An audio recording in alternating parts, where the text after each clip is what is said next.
ما ينقفل بابه وخلق الله تصك أبوابها. سبحانه اللهم وبحمده تعالى في سماع عداد من زار المدينة والحرم لبابها. له الثناء ذلت لجبروته الروس العصاه، والناس وطت في رضاه جباهها ورقابها. وإن كان جاء مكتوب مما يحزن بهذه الحياة، فالمؤمن الصادق هو اللي يثبت ويرضى بها.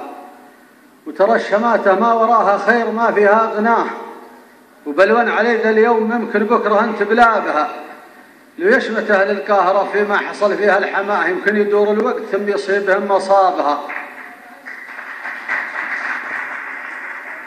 لو يشمت أهل القاهرة فيما حصل فيها الحماه، يمكن يدور الوقت ثم يصيبهم مصابها.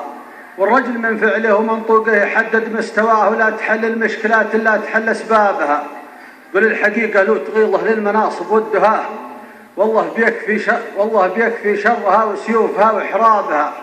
وإن كان مالك عند خلق الله لا وجه وجاه، فما بخيل يمين ولا غيبة تسعى بها. ولا توقف لك مع ظالم ولو زين حكاه، وكانك فطين فانتبه للآخرة وحسابها. ولا تمدح رجل في وجهه وتطعن في قفاه، هذه نذاله ما تصيب إلا وجيه أصحابها. واللي تكون ذيب كلا كذيب لشهب مع عشاء، خل الدهالي زلم خيفة خلها لذيابها. واللي تكون ذيب كلا كذيب لشهب مع عشاء، خل الدهالي زلم خيفة خلها لذيابها. ولا تنتظر خصمك يدفك للمحاكم والقضاء، اللي عليك من اللوازم في عطها طلابها.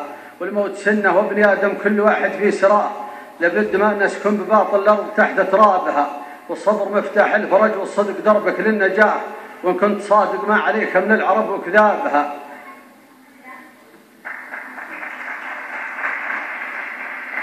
وهجر مريض العقل يمكن هجرها أحسن من دواء، دامه يضرك قوة التنعاف وش تبغى بها.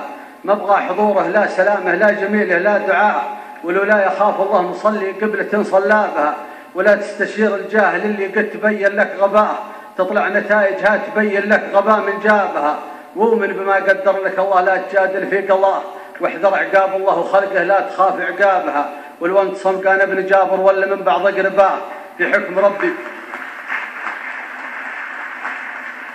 ولو انت صمقان ابن جابر ولا من بعض اقرباه، في حكم ربي ما يفيد الأقربون أقرابها.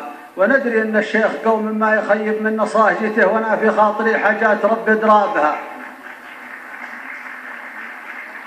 وندري أن الشيخ قوم